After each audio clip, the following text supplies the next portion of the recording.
Hello friends, welcome to our YouTube channel Pharmabins. दोस्तों, आज हम एक बहुत ही बढ़िया टॉपिक डिस्कस करने वाले हैं जो कि है न्यू ड्रग एप्लीकेशन। इसे शॉर्ट में एनडीए कहा जाता है, global submission of new drug application. इस टॉपिक को हम लोग स्टेप बाय स्टेप डिस्कस करेंगे और इस वीडियो में आपको ये टॉपिक बहुत ही आसानी से मैं समझा दूंगा।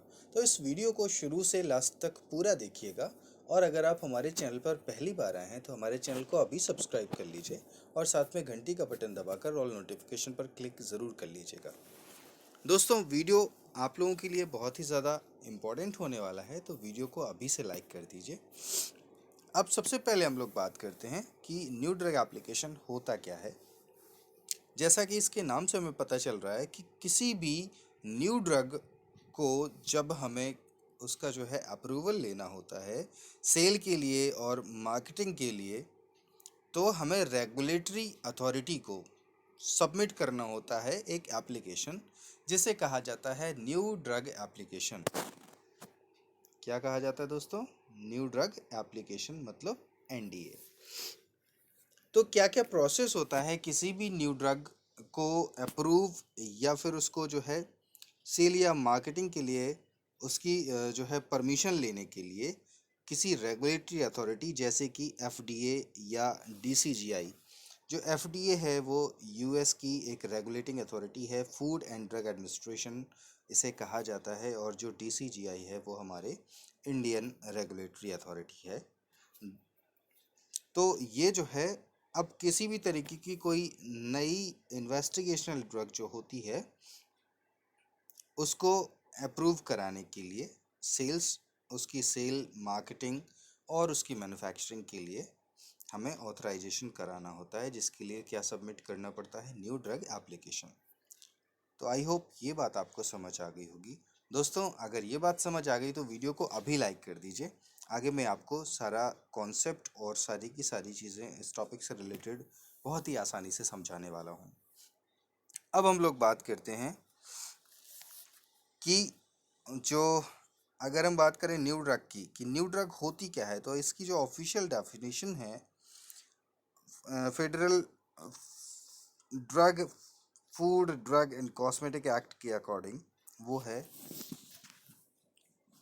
कोई भी ड्रग जिसका कंपोजिशन रिकॉग्नाइज्ड ना हो among experts qualified by scientific training as safe and effective for use under prescribed or recommended or suggested conditions, or any drug the composition of which is such that is it is a result of investigation to determine safety and efficacy for use has become recognized, what which has not otherwise in such investigations been used to a material extent। तो इन पूरी दोनों ही definition का सीधे सीधे ये मतलब है कि कोई भी इन्वेस्टिगेशनल नई ड्रग, इन्वेस्टिगेशनल न्यू ड्रग का मतलब होता है कि जिसकी सभी जो है वो क्लिनिकल और नॉन क्लिनिकल जो पैरामीटर्स हैं वो एस्टेब्लिश ना हुए हों पूरी तरीके से। जितनी भी स्टडीज़, क्लिनिकल स्टडीज़ उस पर परफॉर्म होनी है वो सारी अभी ना हुई हों और वो पूरे तरीके से जो है उस पर सारी स्टडीज़ परफॉर्म होके सारा डेटा उसका कलेक्ट ना हो पाया हो, तो वो जो है इसीलिए हम उसको कहते हैं कि इन्वेस्टिगेशनल ड्रग। इन्वेस्टिगेशनल का मतलब है कि वो अभी अंडर इन्वेस्टिगेशन है, उसमें अभी बहुत सारी स्टडीज़ जो है वो परफॉर्म करना बाकी है। तो जब सारी स्टडीज़ एस्टेब्लिश हो जाती हैं और कोई भी नई ड्रग जो पूरे तरीके से सेफ़ और इफ़ेक्टिव होती है तो उसे फर्दर जो है अप्रूवल मिल जाता है मैन्युफैक्चरिंग के लिए और सेल करने के लिए मार्केट में। अब बात करते हैं the following letter codes describe the review priority of the drug. कोई भी ड्रग जिसको रिव्यू प्रोसेस के लिए भेजना है या रिव्यू किया जाएगा तो उसके लिए जो प्रायोरिटी होती है, मतलब प्राथमिकता होती है, किस तरीके से?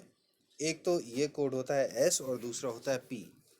कोड एस इंडिकेट करता है स्टैंडर्ड रिव्यू को, जबकि जो कोड पी होता है, ये जो कोड एस है वो स्टैंडर्ड रिव्यू को इंडिकेट करता है, जबकि जो पी कोड है वो प्रायोरिटी रिव्यू को इंडिकेट करता है। तो स्टैंडर्ड रिव्यू से मतलब है कि वो ड्रग जो कि सिमिलर होती हैं पहले से मौजूद जो ड्रग्स हैं मार्केट में उन्हीं की तरह, तो उनके लिए स्टैंडर्ड रिव्यू जो है वो किया जाता है।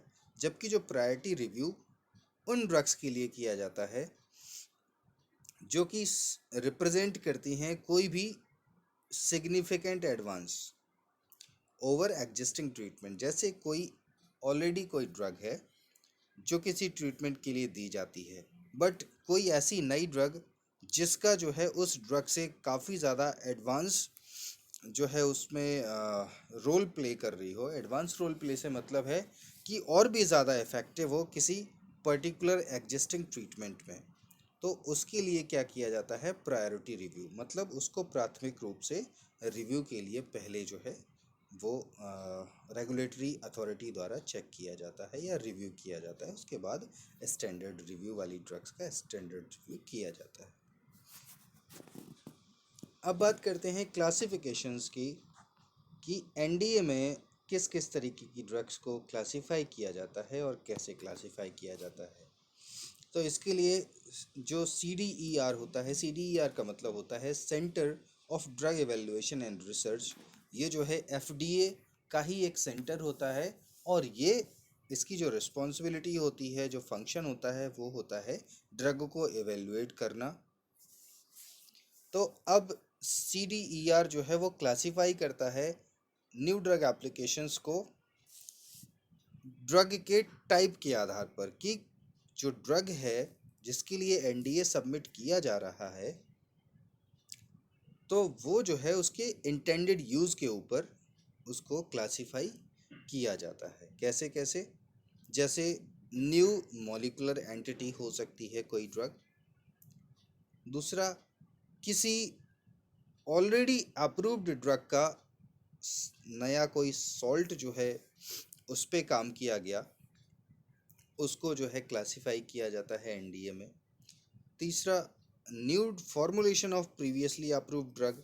अब जैसे कोई कोई ड्रग ऑलरेडी अगर टैबलेट फॉर्म में ऑलरेडी मार्केट में आती है या आती थी, अब उसी का जो है एक कोई नए फॉर्मुलेशन में उसको डिज़ाइन करके या फॉर्मुलेट करके जो है वो मार्केट में लाया जाए।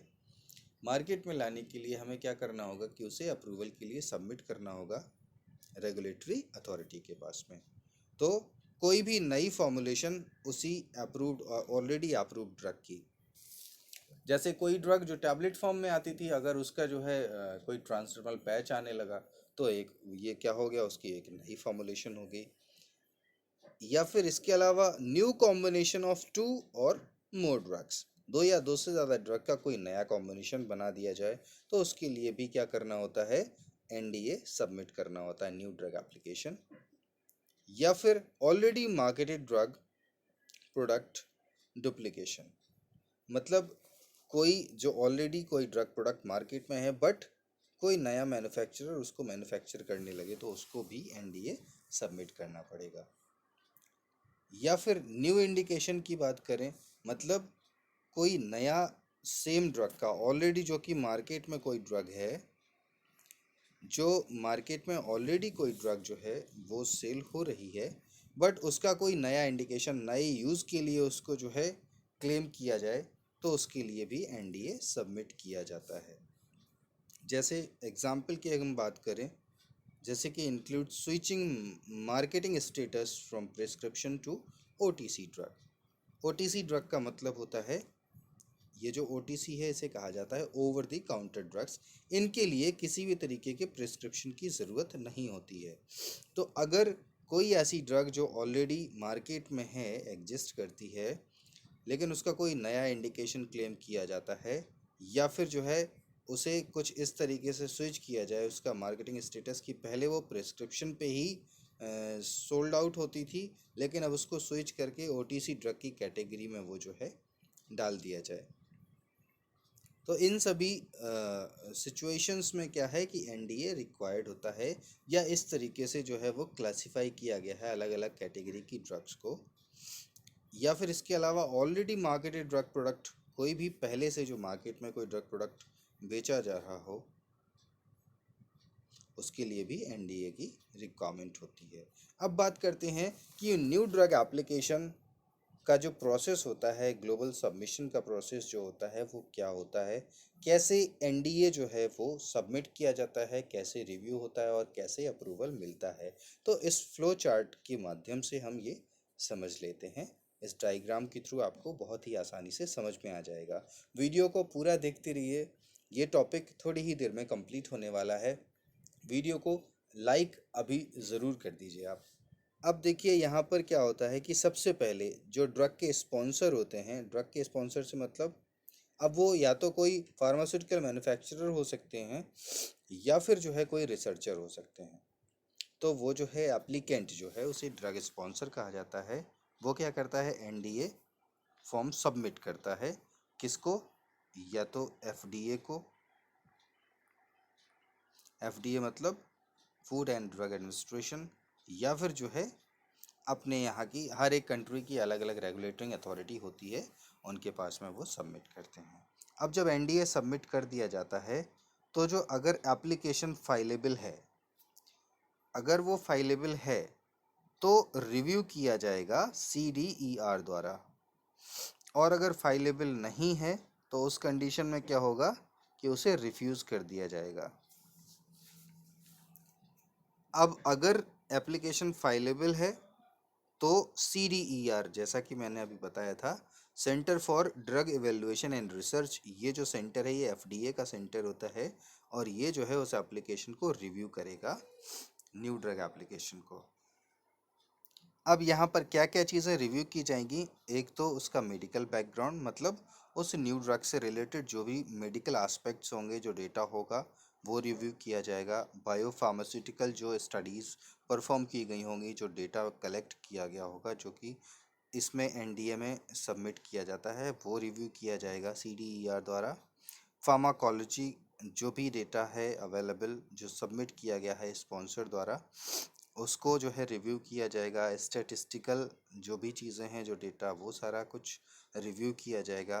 ड्रग की केमिस्ट्री, उस नई ड्रग की केमिस्ट्री से रिलेटेड सारे एस्पेक्ट्स रिव्यू किए जाएंगे। उसका माइक्रोबायोलॉजी जो है वो सारा का सारा चेक किया जाएगा। इसके अलावा अब जब ये सारी चीज़ें हो जाती हैं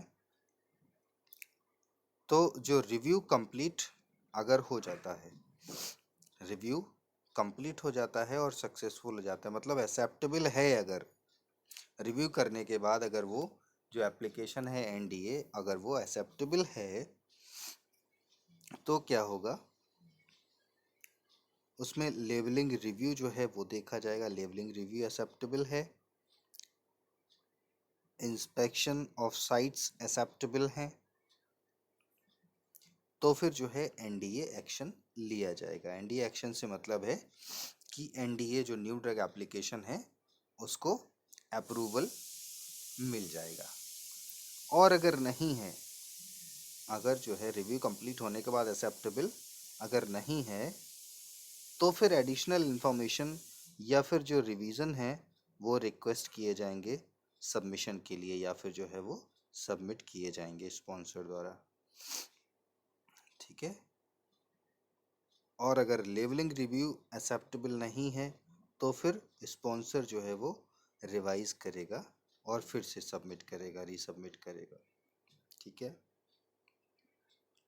और अगर जो इंस्पेक्शन है साइट्स का वो अगर एक्सेप्टेबल नहीं है तो फिर जो है पेंडिंग रहेंगे उनके सेटिस्फैक्ट्री रिजल्ट, मतलब अप्रूवल तब तक पेंडिंग रहेगा जब तक कि सारी चीज़ें एक्सेप्टेबल रेंज में नहीं आ जाएंगी। अगर सारी चीज़ें जो हैं वो प्रॉपर होती हैं और रिव्यू कमेटी जो CDER है, centre for drug evaluation and research, अगर ये जो है रिव्यू कमेटी CDER की अप्रूव कर देती है, मतलब सारी रिव्यू करने के बाद सारी चीज़ें एक्सेप्टेबल हैं, तो फिर एनडीए जो है वो अप्रूवल मिल जाता है। और जब अप्रूवल मिल जाता है तो फिर जो भी स्पॉन्सर होगा या जो मैन्युफैक्चरर होगा या फिर कोई रिसर्चर होगा, जिसने भी, जो अभी एप्लीकेंट हो सकता है, कोई भी एप्लीकेंट हो सकता है, तो वो जो है उसको उस ड्रग का, उस न्यू ड्रग का जो है वो अप्रूवल मिल जाएगा कि वो मैन्युफैक्चर कर सकते हैं और उसको मार्केट कर सकते हैं। तो दोस्तों ये था इस टॉपिक के बारे में सारा कॉन्सेप्ट।